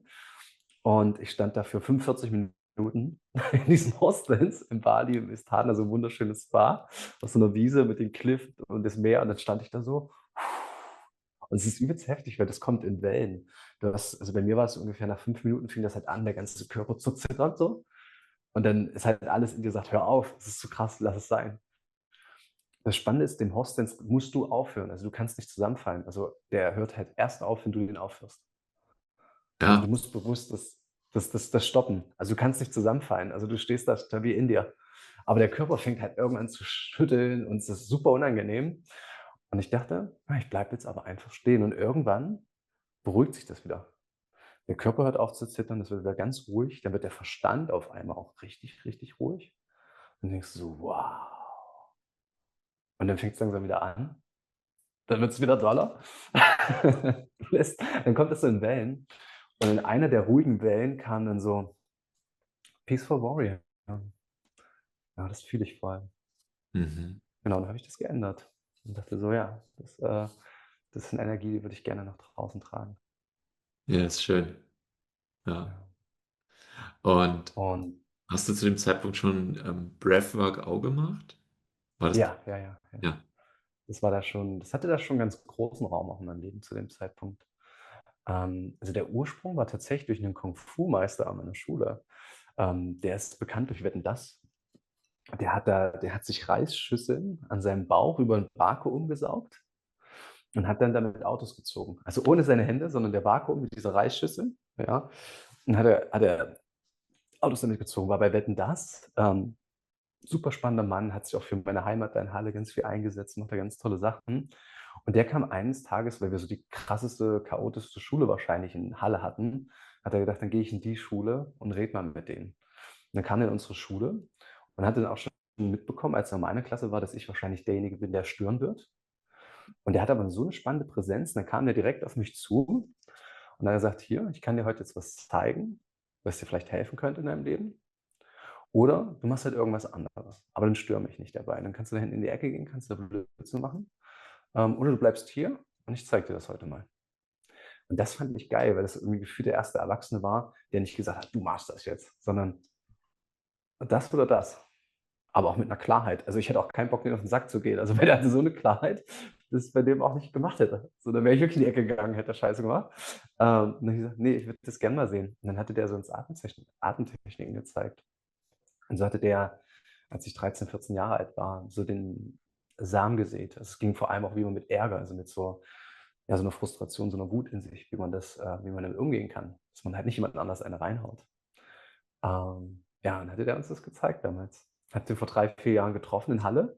Der hat so ein Dojo an der Saale, an dem Fluss. Und dann bin ich vorbeigefahren, dann stand der draußen, dann bin ich angehalten. Dann bin ich zu ihm hingegangen. Ich sagte, du erinnerst dich wahrscheinlich nicht mehr an mich, aber du warst damals in meiner Schule und hast mir da was ganz Tolles mitgegeben. Vielen Dank dafür. Und dann habe ich da mitgenommen in sein Dojo und er hat mir alles gezeigt, was er da so hat und so. Das war schön.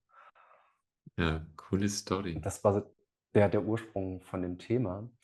Das heißt, das war schon ganz zeitig in meinem Leben, aber dann habe ich natürlich gesoffen, gekifft, gepartyt, was auch immer. Da war ich natürlich meilenweit entfernt von irgendwelchen Atemtechniken. Und, und dann in der Türkei, als ich dann so richtig losgelassen hatte, ich war ja erst in den Bergen oben und habe da gefastet und irgendwann bin ich runter in dieses kleine Dorf. Das war so mit ganz vielen Musikern, hatte auch so einen spirituellen Touch. Und da habe ich auf so einer Halbinsel geschlafen. Da waren immer so 6 Bäume in 'ner Reihe. Und da habe ich mir eine Hängematte dazwischen gespannt. Soll ich mal das Ladekabel anstecken, nicht, dass wir gleich weg sind hier. Da habe ich zwischen die Bäume, das war immer perfekt, weil die Sonne dann auch perfekt stand. Ich war direkt am Meer und dann habe ich da immer geschlafen. Und dann war ja klar, ich bin kein Model mehr. Ich bin nicht mehr Mr. Germany. Ähm, aber wer bin ich denn dann? Was mache ich denn dann? Mhm. Und dann war das Blatt wie weiß. Also ich konnte es komplett wieder neu beschreiben. Und jetzt pass auf, jetzt kommt noch was richtig Verrücktes. Die Natalie, die damals mit mir diese Trance gemacht hatte, wo ich mich selbst als Mr. Germany gesehen habe, die habe ich dann nochmal gefragt, als ich Mr. Germany war und mir es gar nicht gut ging in dieser Situation, wo das alles so viel war. Und das war, glaube ich, auch nachdem ich die Überdosis genommen habe. Ich sage so, Natalie, kannst du es bitte nochmal mit mir machen, was du da damals mit mir gemacht hast? Und sie sagte, Sascha, du bist doch mittlerweile schon so weit, das kannst du doch selber für dich. Aber ich mache es gerne für dich. Und dann hat die es nochmal gemacht und es war wieder wunderschön. Und diesmal konnte ich es auch noch viel besser empfangen. Und das letzte Bild war wieder mein zukünftiges Ich. Und da stand ich mit so zerschlissenen, einfachen Sachen am Meer, mit langen Haaren. Ich hatte zum Zeitpunkt noch kurze Haare. Stand ich da mit langen Haaren, so ganz einfachen, zerschlissenen Sachen und in so einer absoluten Leichtigkeit und Freiheit am Meer. Und das war, als ich da auf der Couch lag mit Natalie und in dieser Mr. Germany-Situation war, nach Problemen mit meinem Management hatte, Probleme mit dem Geld hatte auf einmal, war ich von dieser Erfahrung so, so weit entfernt, wie ich damals von dieser Mr. Germany-Erfahrung so weit entfernt war. Und genau, und dann war ich dann da in der Türkei und ich weiß noch diesen Moment, wie ich so am Meer stehe. Ich denke, das ist der Moment. Das ist das, was ich da gesehen und gespürt habe in dieser Trance. Dann habe ich Natalie, bin ich ins Café gegangen, Natalie angerufen. Natalie, du glaubst es nicht. Es ist passiert. Jetzt gerade. Ich bin da. Ich habe jetzt lange Haare. Und ich habe hier irgendwas an mir. Es ist mir auch vollkommen egal, was ich anhabe. Es funktioniert. Und mir geht es richtig gut. Und ich hatte so viel Druck in mir als Mr. Germany, der Beste zu sein. Nach vorne, also, boah, da war so viel, das war, genau, das war so, da war so viel Druck auf dem Kessel. Mhm. Und dann war das so geil da in der Türkei, so, genau, und dann habe ich angefangen, Freediving zu machen. Ich bin dann immer schwimmen gewesen, weil ich war ja direkt an so einer Bucht. Und dann habe ich gedacht: „Oh, Tauchen ist ja noch geiler als Schwimmen.“ Und dann bin ich immer so rumgetaucht. Dann dachte ich: „Wie kann man denn ich habe keine Kohle irgendwie für Sauerstoffflasche und hast du nicht gesehen.“ Aber das muss doch irgendwie auch so gehen. Die tauchen doch auch irgendwie alle ein bisschen länger. Das geht doch bestimmt auch. Dann habe ich einfach rumprobiert, bis ich dann irgendwann einen Typen in einem Café getroffen habe, der das macht und der hat mir das dann ein bisschen gezeigt. Der ist dann so das erste Mal mit mir auch in die Tiefe runtergegangen. Ähm, genau, und dann, kamen da ja natürlich Breathwork-Techniken, zu mir halt, ne? Wie kann ich denn den Atem regulieren? Wie beruhige ich mich, damit ich nicht zu viel Sauerstoff verbrauche, wenn ich da unter Wasser bin? Wie geht das mit Bewegung zu machen, die nicht sinnlos viel, Sauerstoff verbraucht, sondern wie kann man Sachen machen in der Ruhe? Genau, und dann kam irgendwann der Wim Hof halt auch zu mir, weil mir auch immer kalt war. Und dann sagt der Wim Hof, man kann in Eiswasser sitzen, wo ich denke: „Hat der 'n Dachschaden?“ Bei 10 Grad plus drehe ich mir sowas von Arsch. So 'n Quatsch, das Buch lese ich. Ja, dann, hatte ich natürlich das erste Mal das Breathwork von ihm gemacht, also dieses auch Geil. mit dem Überatmen. Boah, das hat so geknallt. Das war so heftig. Und ich hatte ja all diese komischen Drogenerfahrungen, also was heißt komischen Drogenerfahrungen, die gehörten genauso mit dazu. Aber ich wusste ja, wie es sich anfühlt, wenn der Kopf aus ist und alles kribbelt und du im Ekstase in irgend 'nem Club tanzt. Ich wusste ja, wie das Gefühl ist. Und auf einmal sitze ich da und mache Breathwork und ich habe dieses Gefühl, ohne dass ich mir irgendwas eingeschmissen habe, sondern wirklich nur durch Atemtechnik. Ich sitze da so: „Oh, krass, ey.“ Und ich denke: „Das ist ja der Hammer, dass das geht. Das ist ja total verrückt.“ Die, die, Und dann ist da so 'n Riesending für mich aufgegangen. Dann dachte ich: „Das ist ja was ist das denn?“ So, da muss ich mehr zu rausfinden. Und dann habe ich natürlich ganz tief gegraben, was mit diesen Techniken auf sich hat, ne? Was das ist, so 'n Breathwork und so. okay. Ja, ich kann es gut nachvollziehen. Ich habe auch irgendwann mal vor vielen Jahren Wim Hof entdeckt. Da war er wirklich noch klein, da hat er gerade erst angefangen, da war er noch relativ Ja, un. ja, ne? Ja. Da habe ich den entdeckt und dachte mir, Atemtechnik ist ja spannend. Und ich habe zu der Zeit schon viel Pranayama gemacht. Also ich mache schon lange ja Yoga Mhm. und habe sehr weitführende Pranayama-Techniken auch schon gelernt. Also ich hatte schon Erfahrung und dachte mir, hey cool, probiere ich mal aus. Und ich habe das gemacht und ich dachte mir, wie krass ist das denn? Das war so, und das ist frei zugänglich. Das war irgendwie so gefühlt das Intensivste, was ich so mit gemacht habe. Und konnte sofort nachvollziehen, warum man das auf jeden Fall im Liegen machen muss. Und auf keinen Fall, ich meine, er sagt ja dazu, nicht im Wasser und nicht beim Autofahren. Ich meine, das leuchtet ein, aber auch im Liegen, weil da kannst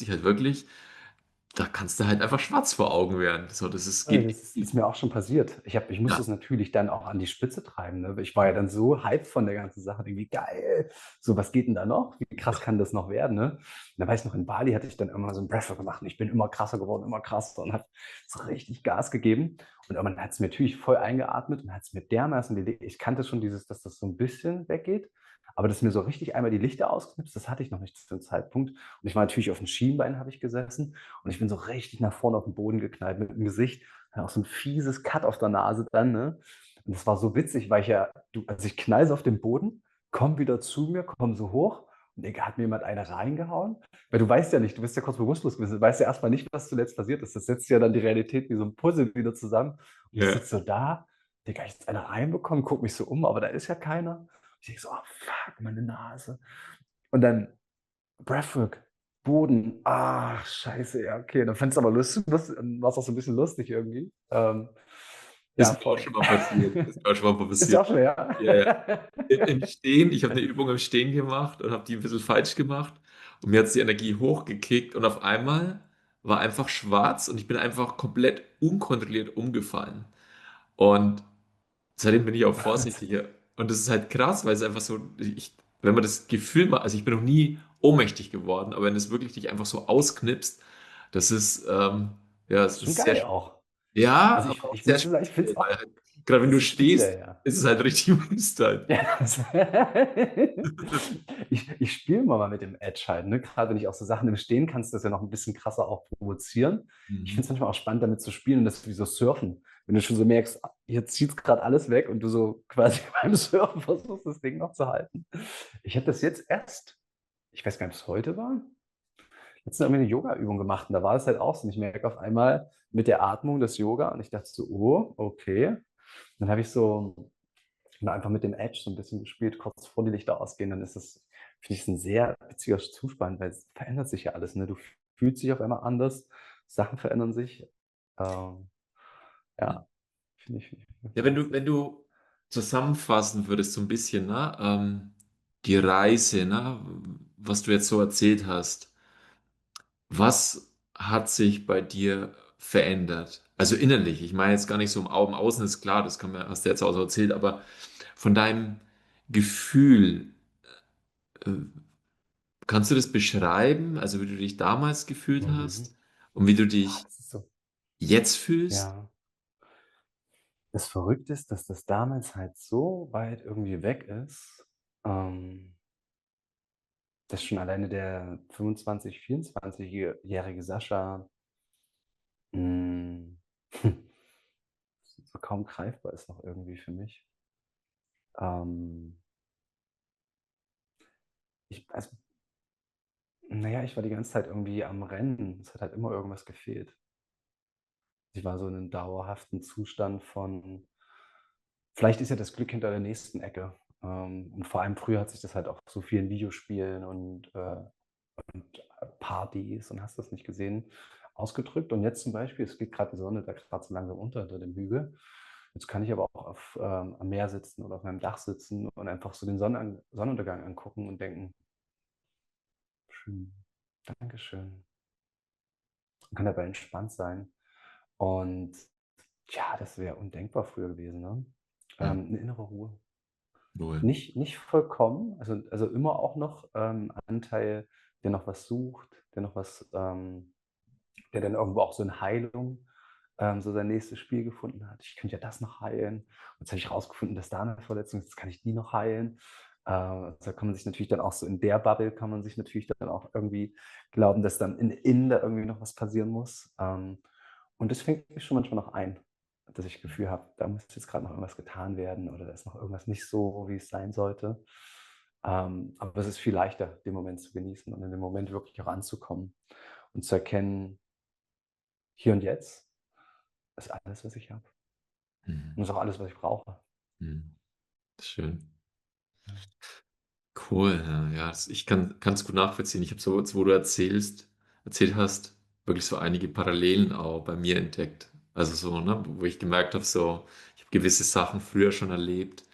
Ich hatte zum Beispiel, also mein Startschuss für meinen spirituellen Weg, das war ein Seminar, das ich als Zivi gemacht habe. Und es hieß Grenzen spüren, erleben, erweitern. Und ich habe mich damals mit ein paar Freunden, die ich auf einem anderen Kurs, also so eine Zivi-Ausbildung kennengelernt habe, wir haben uns da verabredet und wir wollten damals eigentlich so ein Durchziehen und irgendwie ein bisschen Bier trinken, ein bisschen abhängen.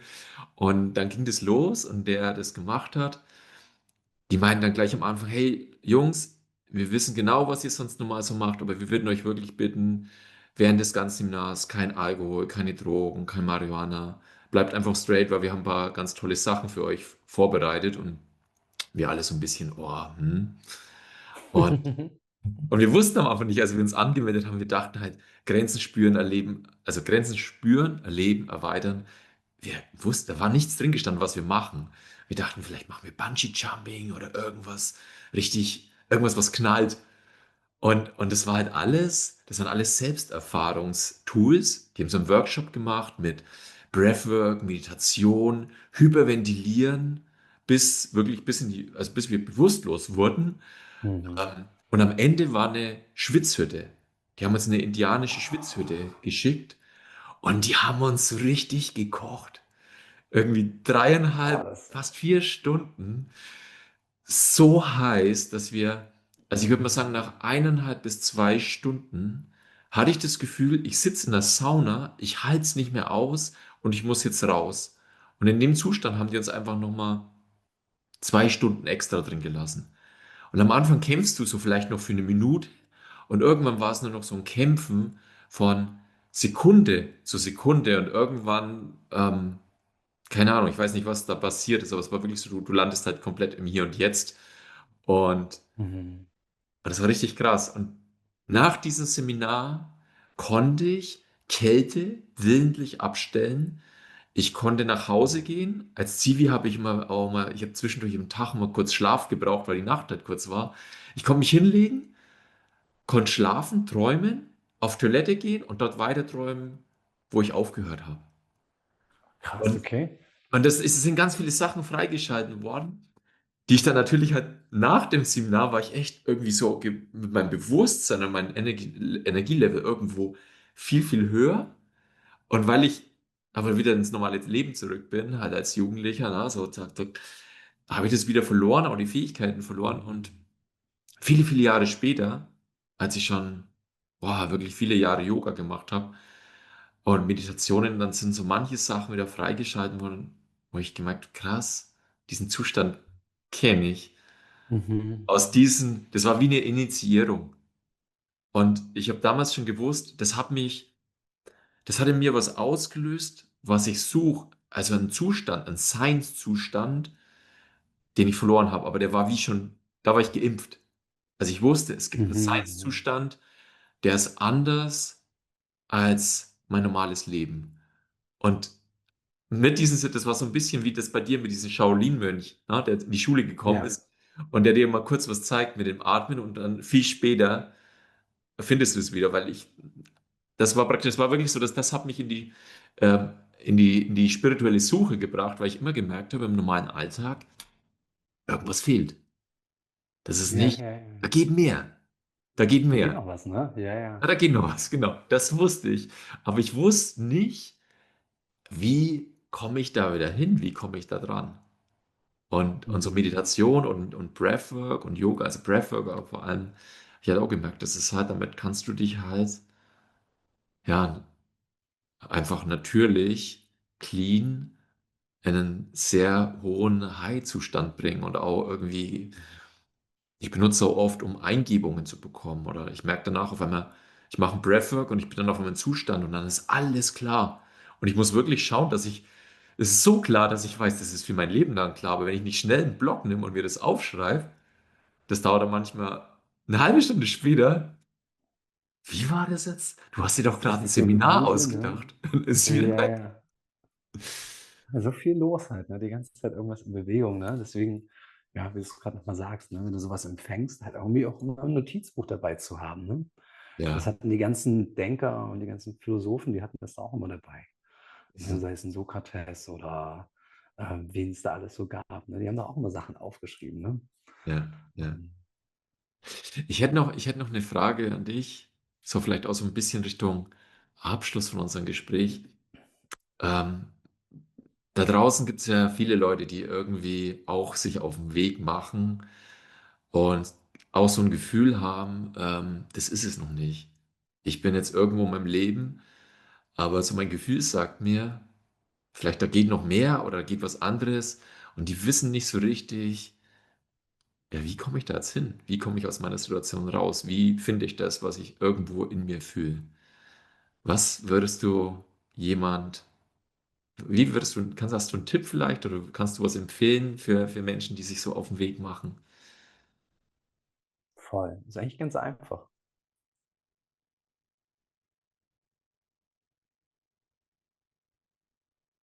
Hm. Okay. In die Stille gehen? Ja, die Natur, die Stille, das dir wird das alles mitgeteilt. Und das ist für uns alle zugänglich, diese Informationen da. Die sind da. Das heißt, du kannst dir 'n Wald suchen, 'n Meer, 'ne große Wiese, was auch immer da an wunderschöner Natur, also am besten so unbelassen wie möglich. Und dann gib dich dahin, da dürfen viele Bäume sein, da kann gerne auch 'n bisschen Wasser sein. Und dann sei da einfach mal 'n bisschen. Mhm. Lernst du auf dem Land dich selber 'n bisschen kennen, lernst auf einmal auch so 'n bisschen den Rhythmus des Lebens kennen, erinnerst dich wieder daran, dass man Atem bewusst auch wahrnehmen kann. Dann kommt das, dann ist es einfach das, was du ja auch vorhin gesagt hast, wurde dann freigeschalten, ne, durch diese Schwitzhütte. 'Ne Erinnerung an das, was du eh schon hattest. Dann ist wieder was passiert, dass du's vergessen hast. Und dann hast du dich bei 'ner Yogaeinheit wieder erinnert. Mhm. Und du erinnerst dich ja auch nur. Also das weißt du ja auch. Also, ich Mhm. kann dir auch nur, sagen, ich könnte dich unterstützen, dass du dich erinnerst, wenn du magst. Mhm. Ähm, aber es ist also, du weißt es auf jeden Fall. Also, es ist da. Es ist nur wie die Sonne, die ist ja auch da. Die ist jetzt zwar gerade hinter dem großen Berg da hinten untergegangen und die ist ja nicht weg. Mhm. Ich kann sie jetzt gerade noch nicht sehen. Ja, voll. Wenn du Ja, okay, 1. Tipp, erstmal geh in die Stille. Wahrscheinlich am besten vielleicht, wenn jetzt jemand irgendwie so im normalen Leben ist, vielleicht mal 'n Urlaub oder irgendwie 'ne Auszeit gönnen. genau. Also ich glaube, das ganz Banale, also wirklich jetzt für nach dem Podcast, du hast es jetzt angehört, hast es jetzt angeschaut und denkst jetzt so irgendwie, da waren voll coole Sachen und ich spüre genau diese Sehnsucht, wovon ihr gerade gesprochen habt. Ich will das jetzt irgendwie für mich rausfinden und eigentlich will ich es jetzt auch gleich machen und nicht irgendwie erst einen Flug irgendwo hinbuchen oder irgendwas machen. Dann mach jetzt eine ganze Technik aus, dein MacBook, dein Handy, was du da gerade hast, alles zu, pack es irgendwo in den Schrank rein. Zieh dir was, jetzt ist gerade ein bisschen kalt in Deutschland, zieh dir ein bisschen was Warmes an, dass du eine Weile draußen sein kannst. Nimm dir ein Notizbuch mit, was zu schreiben und geh in die Natur.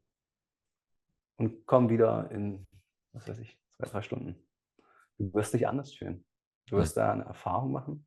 Du wirst dir selbst begegnen, du wirst der Natur begegnen, du wirst wundervolle Ideen haben, die sich ganz inspiriert anfühlen. Und es ist für jeden zugänglich, also es kostet nichts. Also deine Technik aus, was Warmes anziehen. Im Sommer musst du nichts Warmes anziehen. Du kannst auch so los. Genau, und zieh dich zurück. Kein Handy, kein Kopfhörer, das alles nicht. Ein Mhm. Notizbuch, ein Stift und du in Und die du? Natur. Ja, schön. Und für alle möglich. Also, Mhm. oder weiß ich, gibt es jemanden, wo es nicht möglich ist? Dann tut es mir leid für denjenigen. Aber ich glaube, für den Großteil von uns ist das möglich, ist das realisierbar. Ja, ist schön, ist auch so einfach, ne? Also, es ist manchmal, wie du vorhin schon gesagt hast, oft sind's die einfachen Sachen, die halt 'n großen Effekt haben. Und überleg mal, wenn du das jetzt immer wieder machst, ne? So, du hast es heute geschafft und es war jetzt voll die krasse Erfahrung. Das erste Mal ist meistens, da hast du wie beim Pokern, da hast du immer so Gewinner, also Anfängerglück, sagen wir dazu. Das heißt, wahrscheinlich wird deine erste Erfahrung sehr schön werden, wenn du das schon lange nicht mehr gemacht hast oder vielleicht sogar noch nie gemacht hast. Wird es beim ersten Mal mit Sicherheit sehr schön sein. Dann denkst du dir vielleicht, das mache ich nochmal. Dann könnte es sein, dass du vielleicht auch mal einen Anteil von dir begegnest, der sich sehr, sehr unangenehm anfühlt, von einer Traurigkeit in dem Wald begegnest, eine ganz tiefe Schwere in dir. Dann könnte es sein, dass du denkst, das mache ich nicht mehr, das ist voll scheiße. Das hat sich richtig kacke angefühlt, da habe ich gar keinen Bock. Dann ist wichtig, dass du weißt, das ist die ganze Zeit in dir. Das ist nicht durch den Wald gekommen oder durch die Stille, sondern es ist da. Das will gesehen werden. Geh Mhm. nochmal und vielleicht kannst du es diesmal umarmen und annehmen. Und dann geh nochmal und mal gucken, was es dann für dich hat. Das ist auch da wieder. Geh da regelmäßig hin, verabrede dich, hab ein Date im Wald, Mhm. Date mit der Natur. Hast du noch Lass 'n dir von Tipp? den Vögeln erzählen. Ja. Hast du noch 'n Tipp, oder wie gehst du damit um, wenn was Unangenehmes auftaucht? Also, genau das, was du jetzt gesagt hast, ne? Man zieht jetzt los und, ist da voll motiviert, was Schönes auszugraben, so 'ne schöne Zukunft und jetzt, wenn man in die Stille geht, kommt vielleicht erst mal was, dem man nicht begegnen will oder das sich unangenehm erst mal anfühlt. Hast du da noch 'n Tipp, wie man damit umgeht? Oder wie gehst du damit um, mit so was? Ganz ehrlich, gibt es da auch immer wieder einen Anteil in mir, der dagegen ankämpfen möchte, Mhm. der sich davon ablenken möchte, der davor weglaufen möchte. Und ich weiß gar nicht, die Tage hatte ich das irgendwie.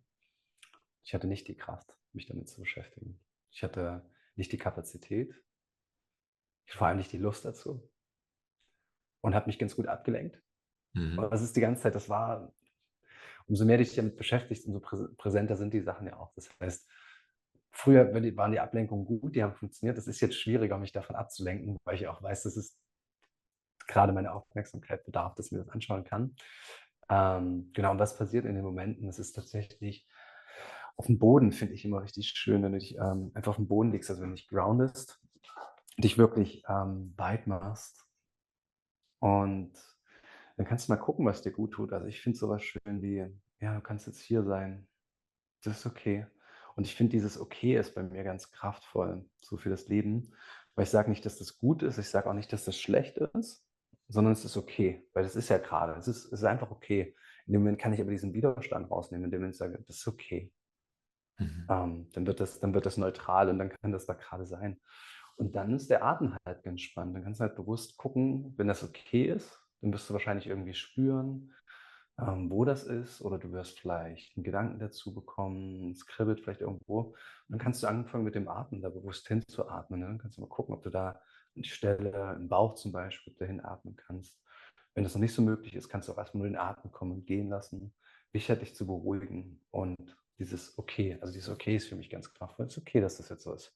Mhm. Eigentlich wäre ich jetzt gerade richtig gerne gut drauf, und würde gerne noch das und das machen und eigentlich war das noch, und es ist okay, dass das jetzt gerade anders ist und dass ich mich jetzt gerade diesem Anteil stehen darf. Mhm. Also auch so das Annehmen, ne? Das, was da Das ist, Annehmen voll, annehmen. Mhm. das ist okay. Ja, cool. Danke nochmal für deine Insights, für deine Tipps. Ja, sehr, sehr gerne. War echt spannend, deine Geschichte zu hören und auch sehr inspirierend. Ist viel reingepackt, ne? So viele Stufen, die du gegangen bist und auch hast auch viel verraten halt, so wie du die halt gemeistert hast. Bin auch beeindruckt auch von deinem Vertrauen, finde ich. Da ist ganz viel Vertrauen in deiner Story, weil wenn man überlegt, wie dein Leben war und dann einfach in der Türkei zu sagen, okay, ich, ich gehe jetzt einfach in den Wald, ich gehe jetzt mal in die Natur, ich faste da jetzt einfach mal eine Woche und ziehe mich wirklich zurück, ist cool. Also ich kann gut nachvollziehen, dass das genau den richtigen Effekt hat, aber auch halt mutig, irgendwie einfach zu sagen, ich mache das jetzt. Stark. Dankeschön. Ja, das ist mir gegeben, deswegen ergibt der Peaceful Warrior, glaube ich, auch Sinn. Mhm. In den Momenten habe ich die Eier. So, und denke, das mache ich jetzt so. Kriege ich schon hin. Mhm. Also da ist natürlich ein Anteil, dass ich denke, da bist du komplett bescheuert. Ist auch, auch früher bei meinem Drogenkonsum war das natürlich auch, Alter, so viel Drogen kann man nicht nehmen. So, das ist halt einfach, das ist halt viel zu viel. Aber da war halt immer so, nö, ich kann das. Ist ganz schön, dass mittlerweile nicht mehr eine Form von irgendwelchen Substanzen ist. Also würde jetzt den Rahmen sprengen, aber genau, dass es jetzt nicht mehr in Form von irgendwelchen Substanzen ist. Ich aber beim Breathwork mittlerweile auch gelernt hat, dass das Sanfte tatsächlich oft heilsamer für mich ist. Also die sanften Atemtechniken. Ich immer noch dazu neige, dass ich Bock habe, viel Gas geben so. Ähm, Ich merke aber, dass die Sanftheit gerade mehr Heilung, vor allem mein Nervensystem viel ruhiger macht einfach, ne, und Mhm. mir mehr dient. Ja. Ähm, Ähm, du bietest ja auch Breathwork an. In welche Richtung geht dein Breathwork? Also hast du da irgendwie erzähl gerne noch mal ein paar Worte, vielleicht ist jemand interessiert, einfach der es jetzt gesehen hat, irgendwie, um mit dir in Kontakt zu treten. Also was ist so dein Angebot? Was magst du Schönes? Was ist ja, das Besondere an dir, ja. dein Breathwork? Genau, also es gibt zwei richtig, richtig schöne Projekte, die wir jetzt gerade im Laufen haben. Das eine ist ein Online-Breathwork. Ich habe das jetzt lange in Tulum immer gemacht, hatte da wunderschöne Orte, an denen ich das machen durfte. Und auch schon vorher immer schöne Orte. Und ich merke, für mich ist es oft herausfordernd, diese schönen Orte zu finden und das alles zu organisieren. Und war lange dagegen, Online-Sachen zu machen, ein Online-Breathwork, weil ich dachte, ich muss mit dir im Raum sein, ich muss deine Energie spüren, du musst meine spüren. Habe dann aber mitbekommen, nee, es ist anders. Es ist anders, als wenn wir in einem Raum sind, aber es hat Vor- und Nachteile, so wie beides halt. Ne? Und genau deswegen bieten wir gerade aktuell Atman an. Das ist ein Online-Breathwork, für die Community, wo wir zusammen atmen. Das ist natürlich richtig, richtig nice. Am Montag in deutscher Zeit um 8. Das ist richtig, richtig schön. Also vor allem ganz respektvoller, offener, liebevoller Raum, in dem wir uns da begegnen, in dem wir zusammen atmen. Das ist richtig schön und da freue ich mich über jeden, der sagt, ich möchte ein Teil davon sein. Also das ist eher so das Thema, eine Bewegung zu sein, sich zu treffen, für was Gutes zu atmen, sich zu verbinden miteinander, einander zu sehen, einander zu hören, miteinander zu teilen. Und das andere ist, genau, Waldbaden und Atmung, passend zu den Themen, über die wir heute gesprochen haben. Da kannst du Kursleiter werden, wenn du gemerkt hast, jetzt das, was ich gerade erzählt habe, über die Atmung, über den Wald, über die Natur, dass du das auch so siehst, das vielleicht auch schon mal erfahren hast, oder du jetzt nach dem Gespräch das machst und denkst, richtig geil, dann bieten wir noch Kursleiter aus, bilden wir Kursleiter aus.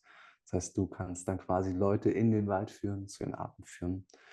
Bist dann zertifizierter Kursleiter für Waldbahn und Atmung. Das ist das andere, was wir noch anbieten. Ähm, War, glaube ich, auch in meinem Leben noch nie so schön aufgestellt. Also so klar, zwei wundervolle Projekte, wo ganz viel Liebe von mir reinfließt. Bin ich richtig dankbar, dass ich das so teilen darf. Deswegen auch nochmal danke für die Frage. Ja, jeder, der da Lust hat, sehr, sehr gerne. Ja, ist spannend, weil es passt halt voll zu dir. Also Wald, Ja, voll, ne? du hast genau die 2 Sachen irgendwie gematcht und cool. Das war Zufall. Also das ist das Verrückte. Das hat der Christian, also der Freund von mir, mit dem ich, also der wohnt in einem anderen Haus, ähm, es war ein Zufallsprodukt. Er macht Waldbaden. Das ist was der anbietet, also mit Leuten Waldbaden, so online als Kursleiter. Und wir wollten zusammenarbeiten. Und da sagt er, ja, vielleicht kannst du irgendwie Waldbaden und Atmung, vielleicht können wir sie irgendwie miteinander verbinden. Mhm. Und dann dachte ich, dann habe ich mich hingesetzt und er hat gesagt, schreib doch mal ein Konzept, wenn dir dazu was einfällt. Und als ich das schreibe, denke ich, hä? Also alles andere ergibt gar keinen Sinn. Wald, Atmung, zusammen. Hä? Warum bin ich da nicht vorher drauf gekommen? Spannenderweise hatte ich dann mal so meine Breathwork-Videos, meine Events durchgeguckt und habe gesehen, dass das schon öfter auch in der Natur war. Und dann habe ich gedacht, ich müsste mir eigentlich auch gar nicht mehr so strechen, irgendwelche geilen Yoga-Schalas, irgendwelche geilen Räume zu finden, weil es ja geil ist, im Wald das einfach zu machen. Absolut. Ähm, ja, als die Kurs dann fertig, also als wir den Kurs dann gestaltet haben und die Konzepte, die Kapitel da rein, ich denke, das ist ja, also absoluter Segen. Ist ja, also besser geht gar nicht. Ja, also auch mal wieder ein Riesengeschenk gewesen. Ja, stark. Wo findet man dich? Also wie kontaktiert man dich? Auf Insta am besten? Ja, ich glaube, Instagram ist sogar der Was ist beste Zugang. dein Name da nochmal? Magst du Der mal Peaceful Warrior. Peaceful Peaceful Warrior. Warrior. Peaceful Ja. Warrior auf Insta. Sascha Sasse, Peaceful Warrior. Okay. Ja, Ja. Aber cool. kannst Ja, du das, glaube ich, auch damit reinpacken, ne? Kannst ja, du auch genau. so Ich mache einfach einen Link noch unten ja, mit rein in die Bio. können die da gucken oder auch nicht gucken. Ja, Auf der genau. Liste. Ja, hey, vielen Dank für das Gespräch. Auch vielen Dank, dass du so viele Mhm. Sachen von deinem Leben geteilt hast und so deinen Weg. Hat mir mega Spaß gemacht. Ich will ein bisschen mehr von dir erfahren. Das ist cool. Also, ja, vielen Dank. Dankeschön. Mhm. Ja, danke, mein lieber Joachim. Danke für diese wundervollen Fragen. Danke fürs Raumhalten, dass du mich auch so reden lassen hast, da immer mal wieder was reingegeben hast, dass du das so achtsam, so liebevoll gemacht hast. Ja, vielen, vielen Dank dafür. Das war mir eine große Freude. Dankeschön. Dann lass dir gut gehen in Zypern Ja, und lass dir gut gehen. wir bleiben in Kontakt. Das machen wir. Bis Okay. gleich. Bis gleich. Ciao, ciao. Ciao, ciao.